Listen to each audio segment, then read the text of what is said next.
हे एवढं सगळं जाईल ह्या आधी माहित असतं ना तर ज्योतीला तर आयुष्यातनं जाऊन दिलं असतं बघ. तरी दादा म्हणलाच होता, समजा जास्त बदनाम करणारा शब्द कुठला असेल ना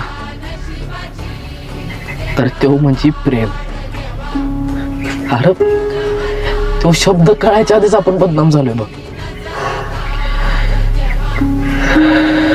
पण आता वर्गात कसं जाऊ? हाय क्या बे, मी जाऊ का शाळेत ना? हाल कुठं जाणार आहेस? उगाच आता या असल्या टाकत काय बोल नकोस बरं का.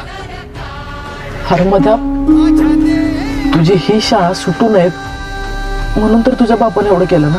पण त्या शाळेची आज लाज वाटते अभ्या. असं वाटतंय घरी जाऊन अंगावर वाकाळ घेऊन गप झोपाव.